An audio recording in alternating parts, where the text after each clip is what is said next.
তো আবার যারা জামাতি ইসলাম করছে, এরা কি করতেছে? কোরআন সুন্নাহ থেকে শুধুমাত্র, কোরআন এবং হাদিস থেকে শুধুমাত্র কি করছে? শুধু হুকুমতের দিন কায়েমের যে আয়াতগুলো আছে এগুলোকে নিয়ে তারা তাদের দলের পক্ষে রেফারেন্স দেখাচ্ছে।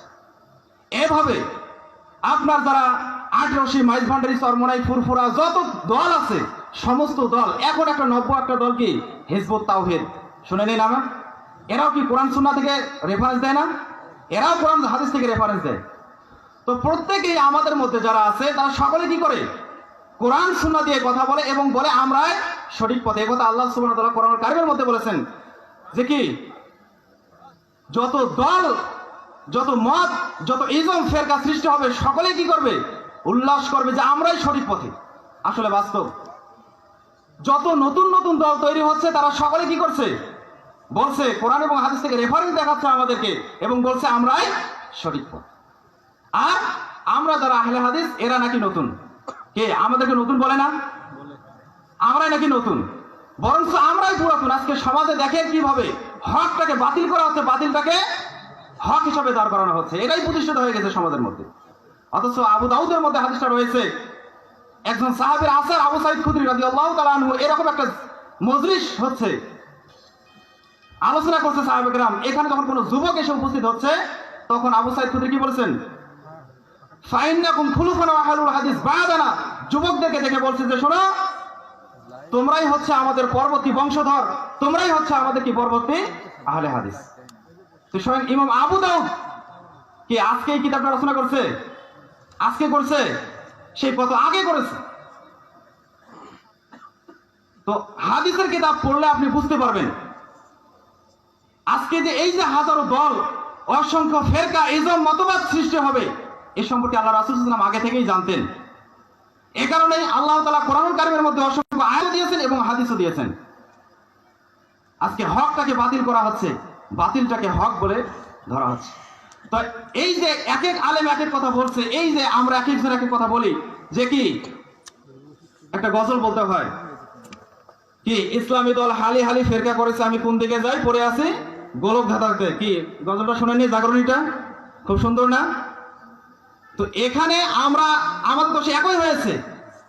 আজকে তখন অসংখ্য ইসলামী দল সকলেই নিজেকে ইসলাম হিসেবে দাবি করছে, তখন আমরা কি, আমরা কোন দিকে যাই? আমরা মাঝখানে বসে আছি। আমরা যারা অনেক মুসল্লি বলি যে আমি কোন দিকে যাব, কি করব, এটা বলে, কিন্তু ওই মুসল্লি আবার দুনিয়াবি যত কাজ আছে সবগুলোর ক্ষেত্রে কি করে? সবগুলোর ক্ষেত্রে যাচাই বাছাই করে আমল করার চেষ্টা করে। কিন্তু শরীয়তের ক্ষেত্রে আসলে সে যে ধর্মের আছে, সে যে মাযহাবের মধ্যে আছে, সে যে সম্প্রদায়ের মধ্যে আছে, সে যে ফেরকার মধ্যে আছে, সেই ফেরকার মধ্যে থেকেই বলে আমার বাপ দাদা 14 পুরুষ এই ফেরকাতে ছিল, আমি এইটাই থাকবো। কি বলে না? আজকে যারা মাযহাবী আছে, আজকে যারা হানাফি আছে, শাফি আছে, মালিকি আছে, আমি কাউকে কিন্তু কটাক্ষ করছি না, জাস্ট আপনাদেরকে বোঝার জন্য বলছি। আজকে এরা সহ যত আপনার আটরশি, মাইজভান্ডারি, চরমনাই, ফুরফুরা, আপনার ফরিদপুরি যত গোষ্ঠী আছে, যত দল আছে, সত্যি সকলে কি করতেছে? সকলে তারা বিভক্ত হয়েছে। এখন আপনি বলতেছেন যে আমি কোন দিকে যাব? তারা সকলে কোরআন হাদিস থেকে পেশ করে, মানে দলিল পেশ করে। এখন আপনি সবটাই ঠিক মনে করছেন। এই সব কিছু ঠিক, এই ঠিক বলাটা কিন্তু ঠিক নয়। আচ্ছা, কোনো একটা জিনিস কি সবগুলো যদি ঠিক হয়, ধরেন আমাদের সমাজের মধ্যে একটা ইখতিলাফ, বিভিন্ন মাসালা নিয়ে ইখতিলাফ আছে। ধরেন জোরে আমি নিয়ে ইখতিলাফ আছে না? রফুল ইয়াদান হাত তুলবো কিনা ইখতিলাফ আছে কিনা? আছে। তো এই ইখতিলাফের সমাধান কি চার রকম হবে? কয় রকম হবে? একরকম হবে না। ইখতিলাফের যত ইখতিলাফ হোক, এই কথাটাই তো আল্লাহ তাআলা স্বয়ং কোরআনের মধ্যে বলেছেন, সূরা নিসার 59 নম্বর আয়াতে কি বলেছেন? আতিউল্লাহ ওয়া আতিউর রাসূল, তোমরা আল্লাহর আনুগত্য করো, রাসূলের আনুগত্য করো, ওয়া উলিল আমরি মিনকুম, এবং তোমাদের মধ্যে যারা দায়িত্বপ্রাপ্ত খোলাফায়ে রাশিদিন বা খলিফা আছে বা ইমাম আছে, নেতা আছে, বুজুর্গ আছে, এদেরকেও মেনে চলো। এদেরকে মেনে চলতে বলেছেন। তারপর কি বলেছেন? ফাইন তানাযাতুকুম ফি শাইইন ফারুদ্দুহু ইলাল্লাহ, যদি আলেম নেতা বুজুর্গদের মধ্যে ইখতিলাফ এসে যায়, মতানৈক্য এসে যায়, তখন কি করতে হবে? ফারুদ্দুহু ইলাল্লাহ, কোথায় দেখতে হবে? কোরআন এবং হাদিসে দেখতে হবে।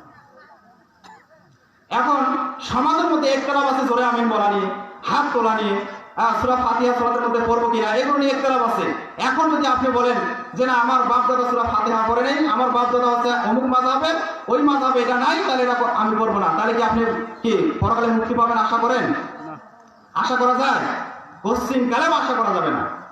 পরকালে যদি আপনি মুক্তির ভয় করেন, তাহলে আপনাকে ধর্মটাকে যাচাই বাছাই করে মানতে হবে। কি করতে হবে? ধর্মটাকে যাচাই বাছাই করে মানতে হবে। আপনি পৃথিবীর সব জিনিস যাচাই বাছাই করে মানে, কিন্তু ধর্মের ক্ষেত্রে আসলে আপনার যাচাই বাছাই করতে চান না। আপনি যদি 10 টাকা 20 টাকা দামের একটা মাটির হাড়ি পাতি নিতে যান, সেখানে আপনি কি করেন? বাজিয়ে দেখেন না? দেখেন। একটা জমি যদি আপনি নিতে চান, এই জমির মধ্যে সব কিছু রেফারেন্স আপনি না বুঝলে কে ভালো বলতে তার কাছে যান না? তাহলে আপনি ধর্মের ক্ষেত্রে কেন এটা করেন না? ইসলামের ক্ষেত্রে কেন আপনি এটা করেন না? আপনাকে যখন বলা হচ্ছে কোরআন হাদিসের কথা, তখন আপনি বলছেন যে আমার মাযহাবে নাই, আমার দলের মধ্যে নাই, আমার বাচ্চারা 14 পুরুষ এইটা করেন নাই। তাহলে এই কথা যদি আপনার হয়, তাহলে আপনার কথা আর ওই ইহুদি নাসারাদের কথা কি হয়ে যাবে? এক হয়ে যাবে, যাবে না? সূরা বাকারার 170 নম্বর আয়াতে আল্লাহ তাআলা কোট করে দিয়েছেন, ওয়াইদা কিলা লাহুম, যখন ইহুদি নাসারা খ্রিস্টানদের যখন বলা হয় যে তোমরা ইত্তেবা করো, আল্লাহ তাআলার পক্ষ থেকে যা নাযিল হয়েছে তার ইত্তেবা করো।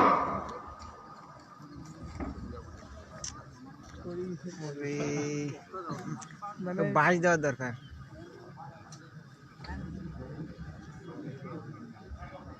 এই আলায় একটা বাস দাও। মানে ঘুম আসছিল নাকি? না না পিছনে পাশে ফাঁকা নাই, ফাঁকা। তো যাই হোক, যেটা বলছিলাম যে আমাদেরকে ইত্তেবা করতে হবে, অনুসরণ করতে হবে কিসে? আল্লাহ সুবহানাহু ওয়া তাআলার পক্ষ থেকে যা নাযিল হয়েছে। এই কথা আল্লাহ তাআলা সূরাতুল বাকারার 170 নম্বর আয়াতে কোট করে দিয়েছেন। ওয়াইদা কিলা লাহুম, যখন ইহুদি নাসারাদেরকে বলা হয় ইত্তাবিউ মা আনজালাল্লাহু, আল্লাহ তাআলার পক্ষ থেকে যা নাযিল হয়েছে তার অনুসরণ করো, তখন ইহুদি নাসারাদের উত্তরটা কি ছিল জানেন? আল্লাহ তাআলা কোরআনের মধ্যে উল্লেখ করে দিয়েছেন, ক্বালু বাল নাত্তাবিউ মা আলফাইনা আলাইহি আবানা, না না, আমাদের বাপ দাদা 14 পুরুষ যা করেছে আমরা সেটাই করবো, আমরা এর বাইরে যাবো না। এই উত্তরের সাথে কার মিল হয় আপনি দেখেন তো আপনার সমাজে? যখন আপনি একজন ব্যক্তিকে বলবেন যে ভাই দেখেন আল্লাহ রাসূল সাল্লাল্লাহু আলাইহি ওয়াসাল্লাম কি বলেছেন, জোরে আমিন বলেছেন, সহিহ বুখারীর মধ্যে 3টা হাদিস রয়েছে, মুসলিমের মধ্যে হাদিস রয়েছে, আবু দাউদ তিরমিজির মধ্যে হাদিস রয়েছে, প্রায় 17টা সহিহ হাদিস রয়েছে জোরে হাদিস বলা সম্পর্কে, আর জোরে আমিন বলা সম্পর্কে, আছে না? আল্লাহ রাসূল সাল্লাল্লাহু আলাইহি ওয়াসাল্লাম থেকে 17টা সহিহ হাদিস রয়েছে, যে হাদিসগুলোতে বলা হচ্ছে জোরে আমিন বলতে হবে। ফেরেশতারা জোরে আমিন বলে, ইমাম সাহেব জোরে আমিন বলবে, মুক্তাদিরা যখন তার সাথে জোরে আমিন বলবে, যখন 3 জন ব্যক্তির এই আমিন একত্রে মিলে যাবে, তখন কি হয়ে যাবে? তার জীবনের সমস্ত গুনাহ খাতা মাফ হয়ে যাবে। সুবহানাল্লাহ। বুখারীর হাদিস স্পষ্ট হাদিস। যখন তাদেরকে দিবেন তখন তারা উত্তর কি দিবে? ওই যে আল্লাহ রাসূল যখন দাওয়াত দিয়েছিলেন, আল্লাহ রাসূল যখন দাওয়াতি কাজ করেছেন ইহুদি নাসারাদের কাছে, ওরা যে উত্তরটা দিয়েছিল, এখন আমরাও যে দাওয়াতটা দিচ্ছি তাদেরকে, এরা ওই একই উত্তর দিচ্ছে।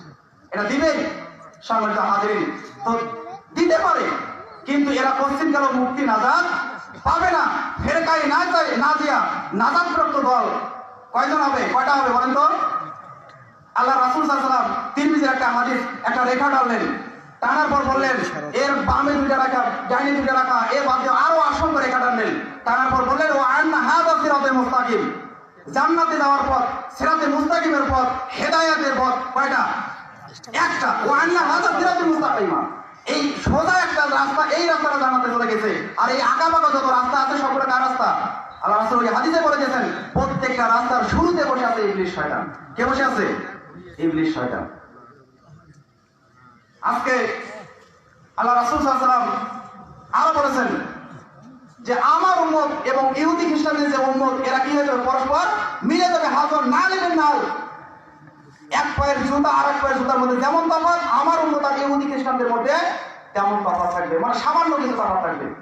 তারপর বলেছেন ওয়াইন্না বানি ইসরাঈল তাফাররাকাত আলা সিনতাইন ওয়া সাবিঈনা মিল্লাহ, বানি ইসরাঈল 72 দলে বিভক্ত হয়েছিল, আর আমার উম্মত ওয়া তাফতারিকু উম্মতি আলা সালাসিনা ওয়া সাবঈনা মিল্লাহ, আমার উম্মত 73 দলে বিভক্ত হবে। কয় দলে? কুল্লুহুম ফিন্নার। কি বলেছেন? প্রত্যেক দল কোথায় যাবে? ফিন্নার। কোথায় যাবে বলেন? জাহান্নামে যাবে। ইল্লা মিল্লাতে ওয়াহিদা। কয়টা দল জান্নাতে যাবে? একটা দল ব্যতীত। কয়টা দল? একটা দল। এই দলটা কারা বলেন তো? এই দলটা কারা বলতে পারেন? এই দল, এই প্রশ্ন সাহাবায়ে কেরাম আল্লাহ রাসূল সাল্লাল্লাহু আলাইহি ওয়াসাল্লাম করেছিলেন। এই দলটা কারা? তখন আল্লাহ রাসূল কি বললেন? মা আনা আলাইহি ওয়া সাহাবী, আমি এবং আমার সাহাবীরা আজকে যে মতের উপরে, যে পথের উপরে, যে তরিকার উপরে, যে ইজমের উপরে, যে ফিরকার উপরে আছে, এই পথে যারা চলবে, এই মাযহাবে যারা চলবে, এরাই হচ্ছে কি ফিরকায়ে রাজিয়া। আজকে আল্লাহ রাসূল সাল্লাল্লাহু আলাইহি ওয়াসাল্লামের মাযহাব বাদ দিয়ে আমরা নতুন করে অসংখ্য মাযহাব, ফিরকা, অসংখ্য দল, অসংখ্য পথঘাট আমরা তৈরি করতেছি। এটা তো আল্লাহ রাসূল বলেই গেছেন, এটা হবেই, এটাতে সন্দেহের কোনো কিছু নেই। সম্মানিত হাজিরিন, দল হবে এই কথা সত্য, জান্নাতে দল যাবে একটা, এ কথা কি সত্য না? নাকি সকলে জান্নাতে যাবে? এক শ্রেণীর ভাইয়েরা আছে, এরা বলে কি যে যেভাবে আমল করে করুন, আমরা সকলে কি জান্নাতে যাব। এক শ্রেণীর লোক আছে, এরা হচ্ছে জামাতি বক্তা। সকলের যেহেতু ভোট পাইতে হবে, নাম নিলাম, হয়তো আপনারা কিছু মনে করবেন না, সকলে যেহেতু সমর্থন আমার দরকার, যেহেতু আমি ক্ষমতায় যাব, আমার সমর্থন দরকার আছে, এগুলো কাউকে কি করা যাবে না, কাউকে ছোট করা যাবে না, সকলকে এক চোখে দেখতে হবে। কিন্তু আল্লাহ রাসূল কি সেটা বলেছেন? না, কোশ্চেন কারণ সম্মিলিত উপস্থিতি। এজন্য যে হাদিসটা আমি খুতবার মধ্যে তেলাওয়াত করলাম, হাদিসটা মিশকাতুল মাসাবির মধ্যে রয়েছে। হাদিসটাতে বলা হয়েছে যে কি কুল্লু উম্মতি ইয়াদখুলুনাল জান্নাহ, আমার সমস্ত উম্মতে জান্নাতে যাবে। কোথায় যাবে? সমস্ত উম্মত। কুল্লু উম্মতি ইয়াদখুলুনাল জান্নাহ, আমার যত উম্মত আছে তারা সকলেই জান্নাতে যাবে। আর আগে হাদিসে কি বলা হয়েছে? ওয়াতাফতারিকু আলা উম্মতি 30 সাবউনা মিলা, আমার উম্মত 73 দলে বিভক্ত হবে। এখানে কি বললেন? সমস্ত উম্মত জান্নাতে যাবে। আর ওই হাদিসে কি বলেছেন? আমার উম্মত 73 দলে বিভক্ত হবে। এখন যারা কোরআন হাদিস মানে না, ইহুদি খ্রিস্টান নাসারা, এরা কি আল্লাহ রাসূলের উম্মত? পশ্চিম কালেমা, এরা কি 73 দলে বিভক্ত হবে? পশ্চিম কালেমা, এরা কার কথা বলেছেন?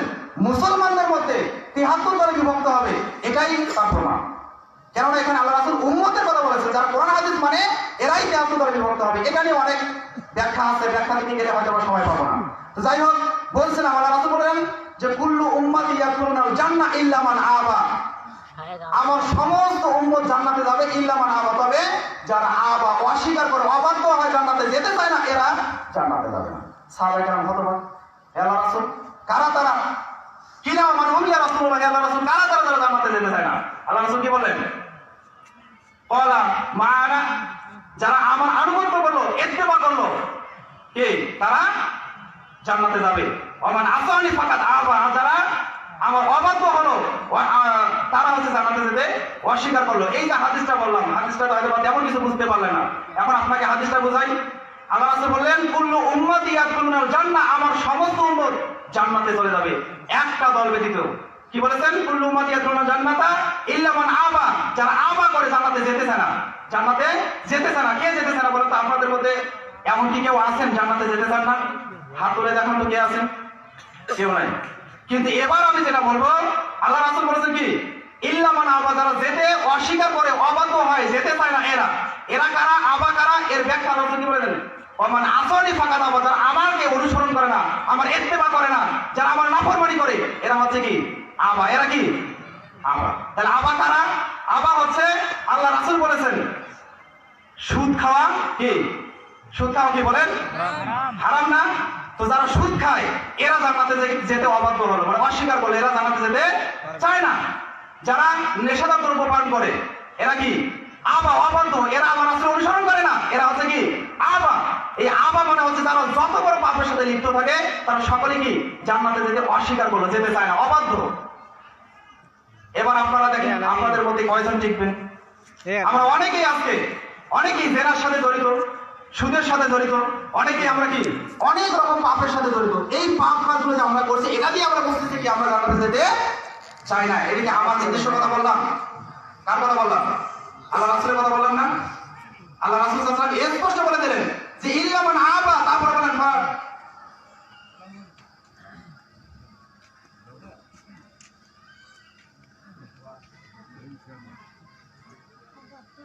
তো বললেন যে ইল্লা মান আবা, এখানে স্পষ্ট করে দিলেন যে সকলেই জান্নাতে যাবে, তবে তারা যেতে অবাধ্য, যেতে চায় না, অস্বীকার করে, এরা জান্নাতে যাবে না। এবার বলা হলো তারা কারা?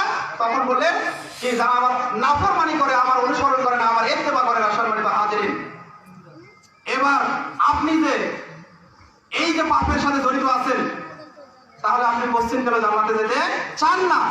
আপনি যাবেন না এই কথা আমি বলবো না, আপনি চান না, আপনার আমল বলতেছে আপনি জান্নাতে যেতে চান না। যদি আপনি জান্নাতে যেতে চান তাহলে কেন আপনি এখনো নেশাদার দ্রব্যের সাথে জড়িত আছেন? নেশাদার দ্রব্য সম্পর্কে আল্লাহ রাসূল বলেছেন সারাতুল আয়াতুল জান্নাতা, 3 শ্রেণীর মানুষ রয়েছে যারা জান্নাতে যাবে না। কয় শ্রেণী? 3 শ্রেণীর মানুষ আছে যারা জান্নাতে যাবে না। এক নম্বর হচ্ছে আকুন, যারা পিতামাতার অবাধ্য সন্তান, যারা পিতামাতার কথা মতো চলে না, যারা পিতামাতাকে সম্মান করে না, যারা পিতামাতার সাথে কি করে খারাপ আচরণ করে, যারা পিতামাতার অবাধ্য আকুন, এরা জান্নাতে যাবে না। তারপর বলেছেন দায়ুস আল্লাহ যিকুরু ফি আহলিল খাবাস, দায়ুস কারা? দায়ুস আল্লাহ যিকুরু ফি আহলিল খাবাস, যারা তাদের পরিবারের মধ্যে বেহাইয়া পড়ার সুযোগ দিয়েছে। এখন আপনার পরিবারের মধ্যে আপনার মেয়ে রয়েছে, উলঙ্গ হয়ে স্কুল কলেজ করছে না?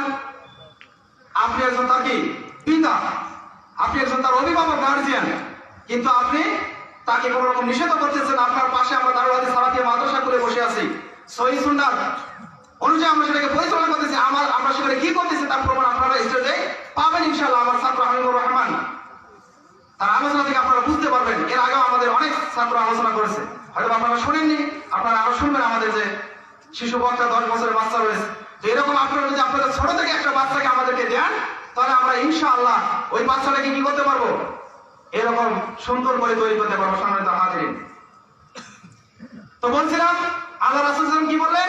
3 শ্রেণীর মানুষ জান্নাতে যাবে না। তার মধ্যে 1 নম্বর হচ্ছে আকুন, 2 নম্বর হচ্ছে দায়ুস। দায়ুসকে আপনি দায়ুস মানে আপনি আপনার পরিবারে স্ত্রী মহিলা সন্তান যেগুলো আছে, মেয়ে সন্তান, এগুলো আপনি যদি বেপরোয়া ভাবে রাস্তাঘাট হাট বাজারে চলাফেরা করার সুযোগ দেন, তাহলে আপনি একজন দায়ুস। আর আপনি জান্নাতে যেতে অবাধ্য বলেন, আপনি কি জান্নাতে যেতে অস্বীকার করলেন, আপনি জান্নাতে যেতে চান না, আপনার আমল বলছে আপনি জান্নাতে নন। সম্মানিত হাজিরিন, আলোচনা অনেক কিছু করার আশা ছিল, কিন্তু যেহেতু সময় সংকীর্ণতার কারণে আলোচনা এখানে শেষ করছি। আমি যদি আমার আলোচনার মধ্যে কোনো কিছু ভুল করে থাকি, আপনারা সকলেই ক্ষমাসুন্দর দৃষ্টিতে দেখবেন আর আমার জন্য দোয়া করবেন। আমাদের এই দারুল হাদিস সালাফিয়া মাদ্রাসার জন্য আপনারা দোয়া করবেন, পাশে থাকবেন, আমাদের এই মাদ্রাসা আপনাদের সন্তান দিয়ে সহযোগিতা করবেন, এই আশা আহ্বান রেখে আমি আজকের আলোচনা এখানে শেষ করছি। ওয়া আখিরু দাওয়ানা আলহামদুলিল্লাহি রাব্বিল আলামিন। আসসালামু আলাইকুম ওয়া রাহমাতুল্লাহ।